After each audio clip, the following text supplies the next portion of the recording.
Ada 5 mental model yang penting banget menurut Charlie Munger dan ini gak pernah diajarin sama sekolah lo. Padahal Charlie Munger itu berulang kali bilang loh, bahwa yang namanya pendidikan formal yaitu bisa bikin orang kelihatan pinter lah. Tapi sayangnya pendidikan formal seringkali gagal mengajarkan cara berpikir yang benar guys. Ya inilah yang namanya mental model. Dan ini penting buat teman-teman bisa kuasain dan ketahuin. Lo harus sadar ada yang namanya mental model. Karena ini yang membawa Charlie Munger menjadi salah satu orang yang paling bijaksana dan juga menjadi triliuner paling terkenal di dunia. Mental model pertama, dan ini yang paling baik ya, paling bagus, dan gue seneng share sama kalian. Ini mental model tentang cara berpikir terbalik alias inversion. Maksudnya gimana? Lu gak usah tanya gimana caranya sukses, gimana caranya langsing, gimana caranya pinter. Tapi lu tanya dulu, gimana sih caranya gagal? Apa sih yang bikin gagal? Apa sih yang bikin orang tambah gendut? Apa sih yang bikin orang tambah bodoh? Lu harus tahu itu dulu. Sehingga apa? Lu kemudian menghindari. Contoh, lu pengen tahu nih gimana caranya jadi kaya. Artinya apa? Lu bukan belajar 17 cara menjadi kaya. No, lu belajar apa yang lu harus hindarin. Apa yang mencegah orang menjadi kaya. Itu dulu yang paling penting. Itu model berpikir inversion. Artinya lu mulai belajar menghindari utang yang konsumtif. Lu gunting kredit card lu, utang-utang gak penting, buang. Lu hindari gaya-gaya investasi aliran FOMO. Atau trader-trader gak jelas, gak ada otak. Percaya apa kata candlestick, cuma orang tolol. Percaya apa kata bintang-bintang di langit, orang gila. Itu trader gak masuk akal. Lu buang jauh-jauh itu, hoax itu semua, penipuan itu. Bangsat itu, buang. Kalau lu mau tahu gimana caranya jadi sukses, jadi kaya, lu harus tahu dulu apa yang lu harus hindarin, wajib lu hindarin. Ya tadi, artinya lu harus jauhkan diri lu dari sana. Karena gak ada yang namanya orang berhasil kaya, sukses, karena mereka hobinya apa? Belanja barang-barang konsumtif, hutang kemana-mana, gak ada. Jadi lu hindarin itu, hindarin juga orang-orang yang sibuk ngasih gaya hidup palsu. Fake semuanya, pakai mobil mewah lah, jam tangan mewah lah, padahal semuanya dipinjemin dari broker. Selesai itu barang. Lu dikarungin, gak usah lu percaya itu. Lu harus tahu pola pikir inversion mengajarkan apa? Lu hindari, lu harus tahu dulu apa yang menyebabkan orang gagal dan lu hindari. Sebenarnya ya metode berpikir terbalik ini Charlie Munger dapatkan ketika dia bertugas di era perang dunia guys. Memang nih orang udah tua banget, dia mati aja umurnya hampir 100 tahun. Lu bayangin, di perang dunia dia sempat bertugas menjadi orang yang mengawasi radar pesawat angkatan udara. Metode berpikir Charlie Munger beda dengan orang kebanyakan. Biasanya di sana orang berpikir gimana caranya pilot-pilot kita selamat, gimana caranya pilot-pilot kita bisa menjalankan misinya dengan sukses. Charlie Munger enggak. Ketika dia disuruh jaga radar angkatan udara, apa yang dia lakukan? Dia berpikir gimana cara membunuh pilot mereka sendiri. Gimana cara menghancurkan pesawat terbang Amerika Serikat sendiri. Itu pola berpikirnya Charlie Munger. Sehingga kemudian dia dibully di situ. Padahal ketika dilakukan, hasil kerjanya Charlie Munger ternyata menyelamatkan ribuan orang. Kok bisa? Ya lu bayangin, metode berpikir Charlie Munger ketika melihat pesawat yang kembali habis menjalankan misi pemboman misalkan. Banyak orang yang berpikir loh, kok pesawat ini ada bolong di sayapnya, ada bolong di kokpitnya, berarti bagian itu harus diperkuat. Supaya apa? Makin banyak pesawat-pesawat Amerika Serikat yang berhasil pulang menjalankan misi. Habis ngebom berhasil selamat, berarti kalau ini sayapnya bolong di sini, sayap kiri bolong, kokpit bolong, itu harus kita perkuat. Kasih baja yang lebih bagus lagi supaya makin bagus, makin survive. Charlie Munger enggak. Dia malah berpikir, oh salah. Justru bagian yang harus kita perkuat bagian yang tidak bolong. Hah, kenapa begitu Charlie? Simple aja bro. Kalau bagian yang kita perkuat justru bagian yang bolong, itu kan membuktikan kita bodoh. Kenapa bodoh pak? Simple. Kalau itu bolong aja mereka bisa pulang, artinya kalau bagian itu yang kita perkuat gak ada gunanya. Justru pesawat yang tidak bisa pulang ke markas kita karena dia ditembak bukan di sayap, ditembak bukan di kokpit. Berarti mereka gak bisa pulang karena ditembak di bagian lain. Artinya hanya orang bodoh yang memperkuat bagian yang bolong-bolong itu. Justru yang kita harus perkuat bagian yang tidak bolong. Artinya yang kita harus perkuat ruang mesin. Artinya yang kita harus perkuat ruang peluru. Bagian-bagian yang gak ada hubungan, mungkin bagian ekor. Oh, akhirnya angkatan udara mulai melakukan apa yang diajarkan Charlie Munger. Dan lu tahu endingnya apa? Endingnya ternyata tingkat survival pesawat angkatan udara Amerika Serikat itu naik lebih dari 70% guys. Gila gak? Hanya gara-gara mental model, berpikir terbalik. Ketika banyak orang berpikir, oke kita perkuat bagian yang bolong, sayap-sayapnya kita perkuat karena bolong-bolong nih. Salah. Justru mereka terbukti bisa pulang dengan selamat meskipun sayapnya bolong. Berarti bukan itu yang kita harus berkuat. Hebat ya Charlie Munger. So teman-teman, ini adalah mental model berpikir terbalik, inversion. Kalau lu mau sukses, bukan pelajari gimana cara yang sukses. No, lu harus pelajari gimana sih orang-orang itu gagal. Karena apa? Oh, karena narkoba. Karena apa? Oh, alkoholik, mabok. Oh, karena apa? Karena pinjol. Oh, karena apa? Karena judi online. Oh, karena apa? Karena percaya forex. Oh, karena trader candlestick. Ilmu bintang-bintang di lain, gila. Miskin mereka, hancur semuanya. Bahkan sampai diceraikan keluarga banyak guys. Lu pelajari dulu hal-hal apa yang pasti membuat lu gagal. Jadi lu tahu apa yang lu harus hindari, berpikir terbalik. Wajib guys. Nah yang kedua, tahu batas diri lu. Ini yang namanya circle of competence. Jadi banyak orang bangkrut bukan karena dia goblok, idiot, bodoh, no. Tapi banyak orang bangkrut karena merasa jago di segala bidang.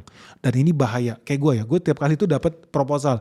Om Benix invest dong, kita ada bisnis udang. Om Benix invest dong, kita ada bisnis properti. Macem-macem lah, kalau lu lihat email gue isinya banyak banget penawaran investasi di perusahaan tertutup. Dan gue langsung terus terang aja, gue gak ngerti bidangnya, gue banyak reject. 99% proposal yang masuk gue reject. Kenapa? Karena gue tahu circle of competence-nya gue. Gue gak ngerti bisnis udang, tapi yang gue tahu dying rate-nya itu fatal. Satu tambak aja kena satu virus, mati segelondongan guys. Worth it gak? Enggak. Ngerti enggak gue ilmunya? Enggak. Apalagi suhu berubah sedikit karena ada ombak aliran dingin dari Australia, lagi winter, masuk ke Jawa Timur. Apa yang terjadi? Satu tambak lagi hilang. Gak ada ceritanya tambak yang mati cuma 1 ekor 2 ekor. Enggak, satu tambak mati. Hanya karena ada aliran udara dingin, arus bawah dari Australia yang masuk ke Jawa Timur. Satu tambak hilang di Madura, di Jawa Timur. Itu bukan hal yang gue pahami. Gue gak ngerti guys. Ilmu suhu air laut gak ngerti. Gue gak ngerti ilmu pakan penyakit virus bakteri yang ada di dunia pertambangan udah gak ngerti. Gue gak akan pernah mau investasi di sana. Simple. Jadi knowing your circle of competence itu penting. Jadi lu tahu batasan-batasan diri lu.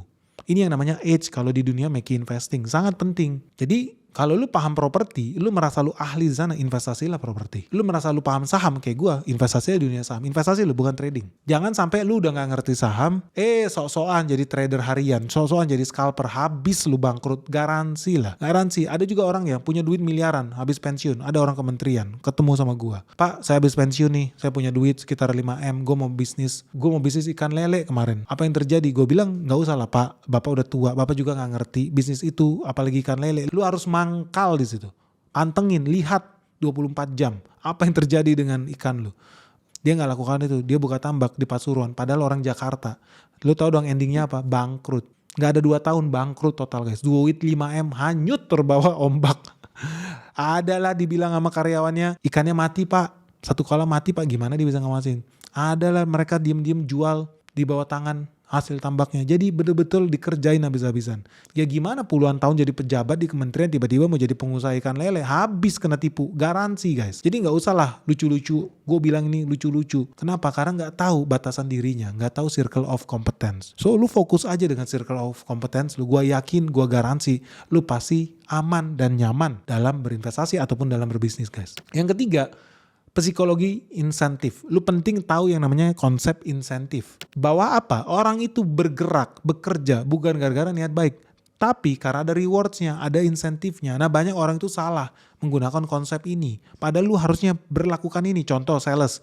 Lu gak boleh gaji sales gede-gede. Gak boleh. Jadi pemalas dia. Artinya apa? Gajinya dibikin kecil. Tapi insentifnya dibikin gede. So dia ngejar komisi. Nah banyak orang bangkrut gue lihat karena salah menerapkan konsep ini. Harusnya dia tahu, oh konsep yang paling penting adalah konsep insentif. Nah ini juga diberlakukan, ada temen gue bisnis ikan dori. Salah, dia gaji karyawannya banyak banget, sekitar 6 juta atau 7 juta per bulan. Gak peduli berapa banyak ikan dori yang berhasil difilih. Apa yang terjadi? Bangkrut. Harusnya apa? Insentif. Kalau hari ini lu bisa bersihin, bisa cuci, bisa potong, bisa fileh satu ikan dori dalam waktu 1 menit, maka lu akan dapat Rp1.000. Tinggal nanti lu kali dalam 1 bulan mereka bisa produksi berapa banyak. Akibatnya apa?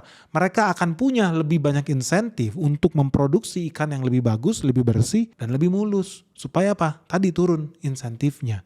Jadi konsep berpikir insentif bukan cuma berlaku dalam konsep pelajaran, sekolah, bahkan bisnis juga lu bisa lakukan. Termasuk ya anak lu misalkan mau sekolah, belajar, kasih insentif. Kalau mereka berhasil menjawab 10 pertanyaan, ada insentifnya sekian. Kalau mereka berhasil menyelesaikan tugas-tugas di rumah, cuci piring, ngepel, nyapu, ada insentifnya. Insentifnya apa? Nggak mesti uang. Bisa rewardnya apa? Jalan-jalan ke Dufan misalkan. Apa insentifnya? Dapat buku baru, dapat sepatu baru, any kind of things works. Tapi lu harus tahu manusia bergerak berdasarkan insentif. Dan lu harus maksimalisasi itu. Ini yang namanya psikologi insentif. Yang keempat, yang penting namanya compounding interest guys. Jadi ini adalah efek dari konsistensi. Compounding interest berlaku bukan cuma di dunia investasi loh, tapi juga berlaku di segala aspek kehidupan. Intinya apa? Lu bisa memperbesar, lu bisa bikin sesuatu yang besar, yang gede, bisnis, usaha, relation, tapi tahan lama. Kenapa? Karena ada konsistensi. Contoh, misalkan ya, lu nabung 50.000 setiap hari, itu ujung-ujungnya lama-lama jadi bukit juga guys. Jadi simple jadi miliarder. Udah berulang kali gue bilang kayak lu mau jadi miliarder itu sesuatu yang pasti gue garansi. Di sekolah Saham Benix berulang kali gue ajarin. Jadi miliarder itu sesuatu hal yang pasti. Asal apa lu konsisten. Lu bukan nih kalkulator investasi Benix. Ada di sekolahsahambenix.com. Pergi ke bagian kalkulator. Lu bayangin, lu cukup investasi 1 juta rupiah per bulan. Gue gak minta modal lu 100 juta, 1 miliar enggak. Lu cukup taruh duit lu 1 juta rupiah, modal awal lu. Terus tiap bulan lu top up sejuta selama 20 tahun guys. Apa yang terjadi? Kalau lu dapetin return 20% aja per tahun, which is ya gampang, lu cuma butuh waktu 16 tahun, lu langsung jadi miliarder. Garansi guys. Itu cuma modal 1 juta per bulan. Nah kalau lu bisa nabung 10 juta per bulan, dan lu bisa compounding itu secara konsisten ya selama 20 tahun, dan lu dapat return cuma 20% loh per tahun. Lu tuh cuma butuh 6 tahun, lu udah pasti jadi miliarder. Dan kalau lu konsisten terus, tetap lakukan itu walaupun udah jadi miliarder. Dalam 20 tahun, duit lu minimal 22 miliar guys. Garansi. Inilah namanya compounding interest. Makanya buat teman-teman penting yang namanya konsistensi. Sekali lagi ya, kalau lu mau jadi sukses di dunia saham atau dunia investasi, yang paling penting itu bukan soal berapa besar modal lu, enggak. Tapi seberapa konsisten lu melakukan compounding itu. Seberapa konsisten lu melakukan gaya hidup yang positif. Tadi apa ya, lu hindarilah yang namanya judi online, pinjol, gaya hidup lu yang konsumtif, setiap tahun gonta-ganti handphone, gonta-ganti mobil, aduh udah gak usah. Fokus dengan apa yang penting guys. Termasuk investasi ilmu pengetahuan, belajar. Skillnya cuma 30 menit per hari. Tapi kalau lu belajar fokus nih ya, naikin upgrade layer ke atas lu, skill 30 menit per hari. Lu lakukan tuh konsisten. Kelihatannya kecil sih, cuma 30 menit baca buku, belajar tiap hari ya, 30 menit doang. Tapi kalau lu lakukan itu secara konsisten, dalam 5 tahun ke depan bakal terjadi ledakan pengetahuan yang luar biasa, pasti merubah hidup lu, pastilah. Makanya penting juga buat teman-teman yang mau belajar saham, lu bisa daftar di sekolahsahambenix.com. Kenapa? Karena cuma di sini lu bakal belajar gimana caranya investasi saham yang bener, bukan pakai metode yang di luar nurul, di luar akal sehat, ilmu-ilmu bintang di langit, ilmu-ilmu candlestick, nggak ada kita belajar. Kita belajar fokus gimana cara baca laporan keuangan.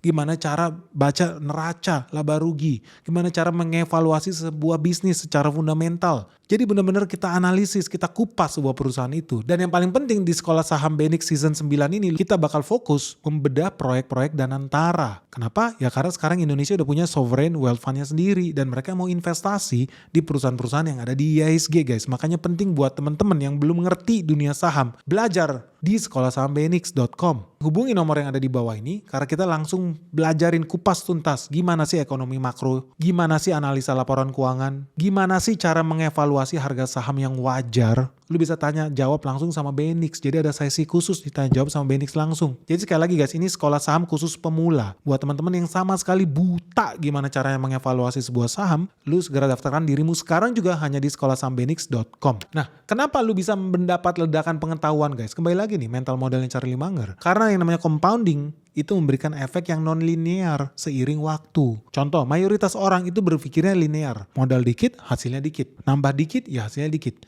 Nah, compounding itu beda. Compounding itu mengajarkan bahwa walaupun pertumbuhannya kecil, tapi kalau lu kasih waktunya panjang, hasilnya pasti besar, pasti meledak guys. Nah inilah metode cara berpikir non-linear yang ditekankan sama Charlie Munger. Pentingnya lu bersahabat dengan waktu.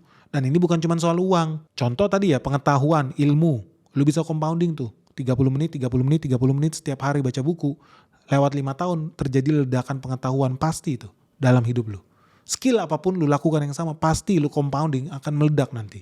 Reputasi, itu juga compounding. Reputasi lu sebagai orang yang dipercaya, orang yang amanah, lu compounding terus, seiring waktu itu bakal terjadi ledakan. Reputasi lu bakal membawa diri lu ke tempat yang lebih tinggi lagi, yang lebih baik lagi, lebih bagus lagi. Tapi itu hanya bisa terjadi over time. Makanya penting buat lu semua ya, jaga reputasi lu. Jangan nipu kalau bisnis. Transparan aja, apa adanya ada. Dan ini juga berlaku ke kebiasaan, habits. Kalau kebiasaan buruk, lu ulang-ulang terus, lama-lama compounding juga. Jadi kebiasaan yang sangat menakutkan, yang mengerikan, yang bawa lu ke ujung neraka guys. Lu nyungsep sehabis-habisnya. Kebiasaan baik juga sama. Kalau lu compounding, bangun pagi, olahraga pagi, makan sehat, makan bersih, lu compounding over the years akan memberikan hasil yang baik juga. Di garis finish nanti, di hari tua lu. Jadi simpelnya, lu lakukan kesalahan kecil.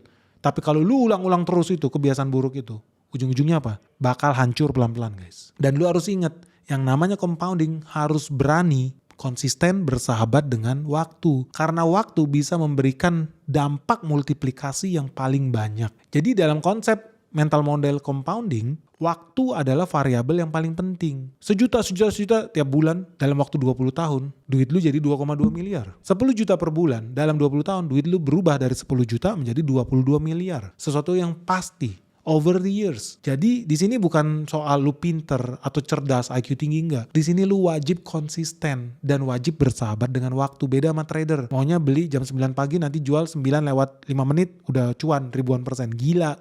Nggak masuk akal. Ibaratnya lu nanam pohon mangga, nanamnya pagi-pagi berharap berbuah sore-sore. Nggak mungkin. Namanya investasi itu harus logis, sesuai akal sehat. Dan lu wajib bersahabat dengan waktu. Jadi sebetulnya lu cukup dalam dunia apapun ya, atau dunia bisnis lah, lu mau usaha lah. Lu ambil aja satu ide yang simple.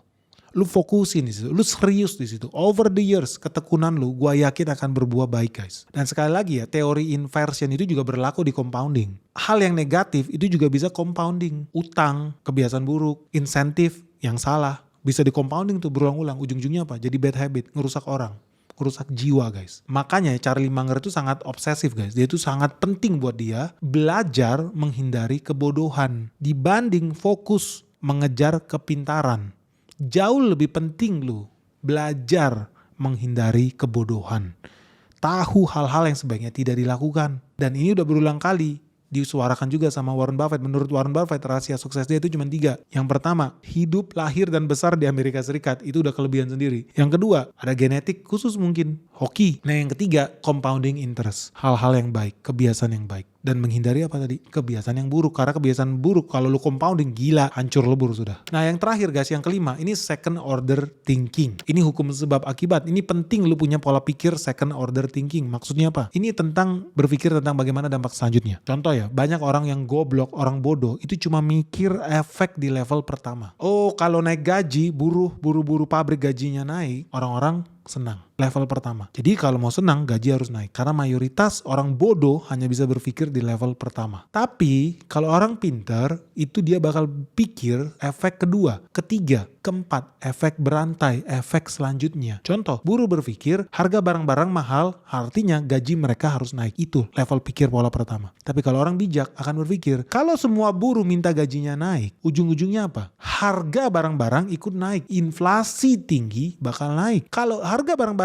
naik karena inflasi, apa yang terjadi? Daya beli turun. Kalau daya beli turun, harga barang-barang tak terjangkau, artinya buruh besok harus demo lagi, minta gaji lagi, inflasi lagi. Nah inilah yang tidak dipikirkan sama orang-orang yang bodoh. Karena level berpikirnya hanya di level pertama. Tapi penting buat teman-teman menghindari yang namanya level berpikir pertama ini. Udah mau berpikir level selanjutnya, second order thinking. Kenapa? Karena ini bisa membantu kalian menghindari pola pikir kebodohan yang sistematis. Banyak orang terjebak di Indonesia khususnya ya, hanya bisa berpikir di level pertama. Padahal kalau punya second order thinking ini, berpikir tingkat 2, tingkat 3 dan lain selanjutnya, lu bisa menghindari diri lu dari masuk ke lubang jebakan yang sebetulnya gak masuk akal. Dan lu gak niatin diri lu. Ujung-ujungnya masuk lubang jebakan. Sebenarnya yang bikin jebakan dirinya sendiri. Jadi banyak orang gagal karena menjebak dirinya sendiri. Banyak banget gue lihat. Karena dia melakukan kesalahan. Dia menjebak dirinya sendiri. Membawa dirinya masuk ke lubang itu. Banyak. Kenapa? Karena gak berpikir sampai ke level 2. 2 sampai ke level 3. Kenapa penting juga buat teman-teman investor punya keahlian second order thinking atau bahkan third order thinking? Lu jadi bisa melihat dari sebuah peristiwa dampak yang terjadi sampai ke level yang selanjutnya. Contoh, badai salju di Kanada ternyata mengakibatkan apa? Jalan-jalan licin. Jalan-jalan licin mengakibatkan apa? Banyak truk nggak bisa jalan, nggak bisa lewat. Suhu dingin membuat apa? Beku di mana-mana. Artinya orang butuh energi lebih banyak untuk menghangatkan rumahnya. Terus next thinking lagi apa lagi? Kalau orang butuh banyak energi lebih banyak buat menghangatkan rumahnya, artinya kebutuhan gas bakal meningkat di Eropa dan di Amerika bagian utara, Kanada dan Amerika Serikat. Yang artinya kalau makin banyak orang kebutuhan energinya meningkat, artinya harga gas bakal naik. Kalau harga gas bakal naik, artinya saham-saham perusahaan gas pasti naik. Nah itu multi level thinking guys. Dan ini penting. Banyak orang bilang Benix pinter banget bisa menguasai ini, menguasai itu. Padahal enggak. Gue cukup menguasai satu mental model yang namanya apa? Second order thinking. Hubungan sebab akibat, bukan berhenti di level 1. Oh, kalau suhu dingin berarti penjualan sweater bakal meningkat, level 1. Oh, kalau suhu dingin berarti harus selimutan, level 1. Oh, kalau badai salju berarti jalan licin. So what?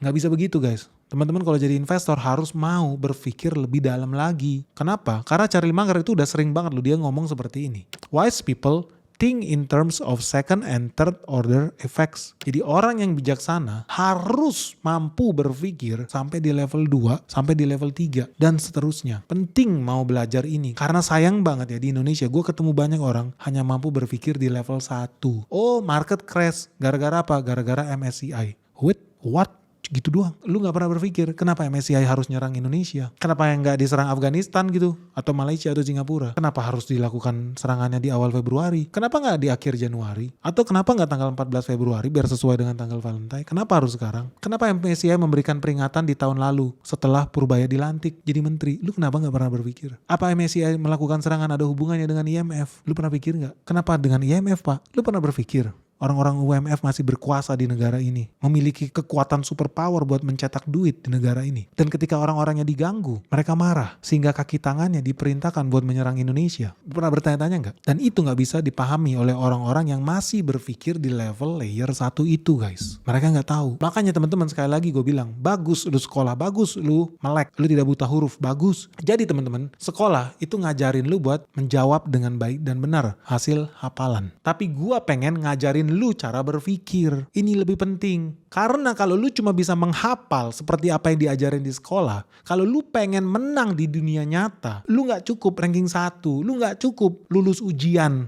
nasional, lu ujian di sekolah lu, enggak. Lu harus ngerti gimana caranya berpikir. Kalau mau menang di dunia nyata, yang penting bukan nilai raport ujian lu lulus ujian lu enggak. Kalau lu mau menang di dunia nyata, lu harus punya mental model yang bener. Lu harus ngerti cara berpikir guys. Dan ini penting buat teman-teman pahami video kita yang kali ini. Karena gue pengen lu menang di dunia nyata. Gue bukan pengen lu lulus ujian sekolah. Enggak guys. Ribuan orang, jutaan orang lulus ujian setiap tahunnya. Tapi cuma sedikit yang menang di dunia nyata. Lu harus bisa menang di dunia nyata karena lu udah punya mental model yang baik. Jadi mulai sekarang guys, lakukanlah 5 mental model yang sangat-sangat penting menurut Benix dan Charlie Munger. Nah pertanyaannya guys, sebelum kita berpisah, dari 5 mental model ini, mana menurut lu yang paling gampang buat lu lakukan dan laksanakan? Segera wujudkan. Dan yang paling penting menurut lu ya, yang paling sulit yang mana? Kenapa menurut lu itu paling sulit dilakukan? Sharing dong pengalaman lu di kolom komentar yang ada di bawah ini. Dan lu boleh sharing juga menurut kalian selain 5 ini, ada lagi gak sih mental model yang penting banget buat dikuasain, buat dipikirkan oleh manusia Indonesia? Share ya guys, segera di kolom komentar yang ada. Dan jangan lupa share video ini sebanyak-banyaknya ke teman-teman kalian, ke keluarga kalian, supaya makin banyak nih orang yang mau berpikir dengan benar, supaya Indonesia tambah cerdas. Oke, segera subscribe channel Benix. Semoga video ini bermanfaat. Salam sehat,